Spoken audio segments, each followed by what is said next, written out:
तेज बारिश, बिजली चमक रही है। एक ऊंचे पेड़ पर पिंकी चिड़िया का घोंसला हिल रहा है। अंदर दो बच्चे, रामू और पिंकू बैठे हैं। माँ, माँ, हमें भूख लगी है।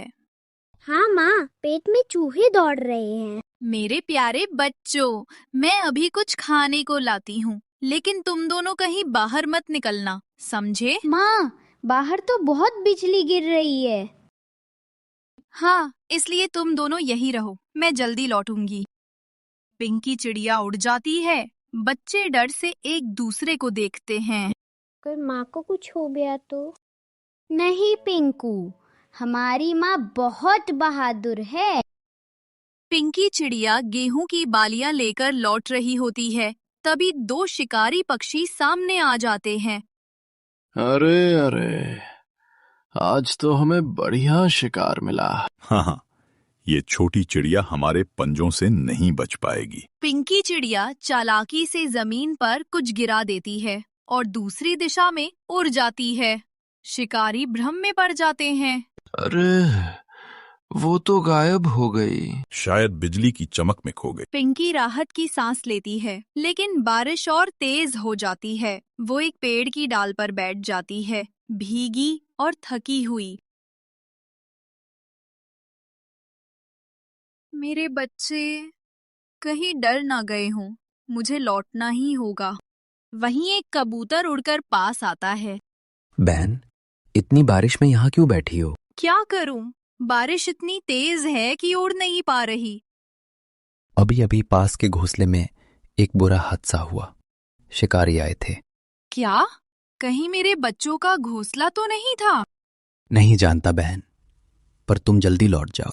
अब देर नहीं कर सकती। वो पूरी ताकत से पंख फैलाती है और तेज बारिश में उड़ पड़ती है। अचानक माँ लौटती है। माँ आ गई, माँ आ गई। माँ, तुम भीग गई हो। कुछ नहीं हुआ मेरे लालों को। देखो, तुम्हारे लिए बालियां लाई हूँ। वह बच्चों को खाना खिलाती है। बच्चे खुशी से चहचहाने लगते हैं। माँ, तुम सबसे बहादुर हो। नहीं बेटा, माँ तब तक मजबूत रहती है जब तक उसके बच्चे मुस्कुराते हैं। हरे भरे जंगल में एक बहुत ही समझदार और होशियार चिड़िया रहती थी। उसका नाम था टुनटुनी। वो मेहनती थी और अपने छोटे से घोंसले में 2 अंडों की देखभाल कर रही थी। बरसात का मौसम आने वाला है। मेरा घोंसला बहुत कमजोर है। अगर तूफान आया तो मेरे बच्चे कैसे बचेंगे? मुझे नया और पक्का घर बना लेना चाहिए। वो सूखी टहनियां, घास और मिट्टी जुटाने लगती है। टुनटुनी ने मेहनत से एक मजबूत, सुंदर और सुरक्षित घोंसला बना लिया। बांस के ऊंचे पेड़ पर कालू कौआ आलस से जम्हाई ले रहा है। उफ, क्या काम करना। आराम ही जिंदगी है।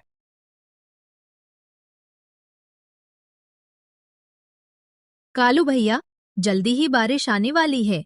आप भी अपना घोंसला मजबूत बना लीजिए, वरना परेशानी होगी। अरे टुनटुनी, तू तो हमेशा काम में लगी रहती है। इतना सोचने से क्या होगा? बारिश आई तो देख लेंगे। मैं तो बस भलाई के लिए कह रही थी कालू भैया। टुनटुनी उड़ जाती है। कालू फिर से सो जाता है।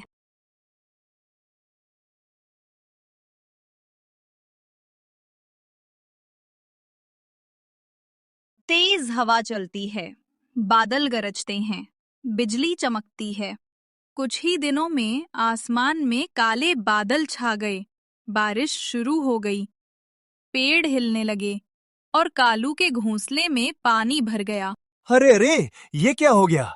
मेरा घोंसला तो भीग गया। अब मैं कहाँ जाऊं? वो उड़कर टुनटुनी के घर की ओर जाता है। बहन टुनटुनी, मेरी हालत बहुत खराब है। कृपया मुझे अपने घर में थोड़ी जगह दे दो, जब तक बारिश रुक नहीं जाती। ठीक है कालू भैया, अंदर आ जाइए। लेकिन बारिश रुकने के बाद आपको अपना घर बना लेना होगा। कालू अंदर आता है, खुद को सुखाता है और आराम से बैठ जाता है। कालू भैया, अब तो मौसम साफ हो गया है। आप अब अपना नया घर बना लीजिए। अरे टुनटुनी, मेरा पंख दर्द कर रहा है। कल से शुरू कर दूंगा काम। और फिर अगले कालू दिन। भैया, अब तो आपका दर्द ठीक हो गया ना? हाँ, पर अब जरा थकान सी लग रही है। 2 दिन बाद बना लूंगा। धीरे धीरे कालू का लालच बढ़ने लगता है। उसे टुनटुनी का घर बहुत आरामदायक लगा। न बारिश की चिंता, न खाना जुटाने की परेशानी। घोंसले में अब 2 छोटे बच्चे चहचहा रहे हैं। अब मेरे बच्चे निकल आए हैं, मगर कालू हर समय घर में रहता है, सारा खाना खा जाता है। मुझे कुछ करना होगा। कालू भैया, मैंने जंगल के पास वाले पेड़ पर बहुत स्वादिष्ट फल देखे हैं। आज चलिए दोनों मिलकर खाते हैं। वाह टुनटुनी, तू तो बड़ी प्यारी है। चल, अभी चलते हैं। और फिर दोनों उड़ जाते हैं। जब कालू फल खाने में मग्न हो गया, टुनटुनी चिड़िया चुपचाप वापस अपने घर लौट आई और दरवाजा बंद कर लिया। टुनटुनी, दरवाजा खोलो, मैं वापस आ गया हूँ। अब बहुत हुआ कालू भैया। मेहनती को अपना घर प्यारा होता है और आलसी को बस दूसरों का घर चाहिए होता है। अब जाइए और खुद अपना नया घर बनाइए। कालू कौआ चुप हो जाता है, सिर झुका लेता है। सच कहा टुनटुनी, आलसी का कोई ठिकाना नहीं होता। अब मैं मेहनत करके अपना घर बनाऊंगा। वो उड़कर चला जाता है और अपना नया मजबूत घोंसला बनाने में लग जाता है। तो दोस्तों, हमारी कहानी कैसी लगी हमें कमेंट करके जरूर बताएं। घना जंगल। टुनटुनी चिड़िया अपनी छोटी टोकरी में मक्के के दाने लेकर घर लौट रही होती है। अरे टुनटुनी बहन, इतना सारा अनाज कहाँ से लेकर आई? अरे कालू भैया, जंगल के भीतर बहुत सारे मक्के की रानी पेड़ लगे हैं। उनमें भारी भारी भुट्टे लगे हैं। क्या सच में? कल मैं भी तुम्हारे साथ चलूंगा। ठीक है भैया, चलना। मैं सुंदरी को भी ताजे भुट्टे लाकर दूंगी। कालू कौवा अपनी बड़ी टोकरी लेकर टुनटुनी चिड़िया के साथ जंगल जाता है। वहां सच में ढेर सारे मक्के लगे होते हैं। वाह, इतने सारे मक्के! आज तो जी भर के तोड़ूंगा और खूब खाऊंगा। भैया, जितने चाहो तोड़ लो, याद रखना थोड़ा मेरे लिए भी रखना। लेकिन कालू कौवा लालच में अंधा होकर सारे भुट्टे अपनी टोकरी में भर लेता है। कालू कौवा और टुनटुनी चिड़िया मक्का तोड़कर जंगल से वापस लौट आते हैं। रास्ते में टुनटुनी चिड़िया करती है, कालू भैया, मेरे लिए भी मक्का दे दो, मैं भी अपने घर वापस जा रही हूँ। देखो टुनटुनी, मैं तुम्हें एक भी मक्का नहीं देने वाला। मैंने इसे कितनी मेहनत से तोड़ा है और मैं इतनी मेहनत करके यहाँ तक लेकर आया हूँ। तुमने क्या किया? तुम भी तो तोड़ सकती थी। टुनटुनी चिड़िया घर पहुँचती है। उसके बच्चे इंतजार कर रहे होते हैं।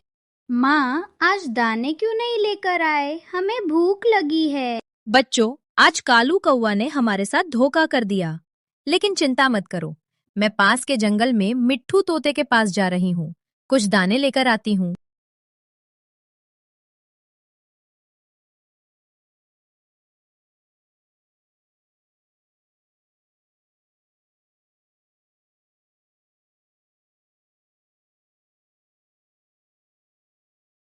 टुनटुनी बहन, उदास क्यों हो? भैया, आज खाने को कुछ नहीं मिला। कालू ने सारा मक्का ले लिया। तुम थोड़ा सा अनाज मुझे दे दो, मेरे बच्चे भूखे हैं। मेरे पास कुछ अनाज के दाने हैं, उन्हें ले जाकर तुम अपने बच्चों को खिला दो। और कल तुम मेरे साथ चलना। जंगल के बीच ढेर सारे आम के पेड़ हैं। उन पर पके हुए और स्वादिष्ट आम लगे हैं। उन्हें हम कल ले आएंगे। अगली सुबह मिट्ठू तोता और टुनटुनी चिड़िया आम के पेड़ों से पके हुए ढेर सारे आम ले आते हैं और खुशी खुशी अपने घोंसले में बैठकर खाते हैं। सुबह सुबह जब काली कौवा और सुंदरी को भी मक्के की टोकरी खोलते हैं, तो वह देखते हैं मकई के दाने खराब हो चुके हैं। अरे, ये हमारे मक्के तो खराब हो गए हैं। फिर दूसरे दिन कालू कौवा और सुंदरी टुनटुनी चिड़िया और मिट्ठू तोते का पीछा करते हैं और आम के पेड़ों के पास पहुंच जाते हैं। जब मिट्ठू होता और टुनटुनी चिड़िया आम तोड़कर लौट आए, फिर कालू कौवा सारे आम तोड़कर अपनी टोकरी में भर लिए और वहां से भाग गया। जब टुनटुनी चिड़िया और मिट्ठू पेड़ों के पास पहुंचते हैं, तो पेड़ पूरी तरह खाली होते हैं। दोनों दुखी होकर पेड़ के नीचे बैठ जाते हैं। टुनटुनी चिड़िया वापस अपने घोंसले में लौट जाती है और बच्चों से कहती है, बच्चों, हमें किसी के लालच से डरना नहीं चाहिए। हम मेहनत से अपना भोजन ढूंढेंगे और दूसरों की मदद करेंगे। मेरे प्यारे दोस्तों, हमारे चैनल को सब्सक्राइब करना ना भूलें।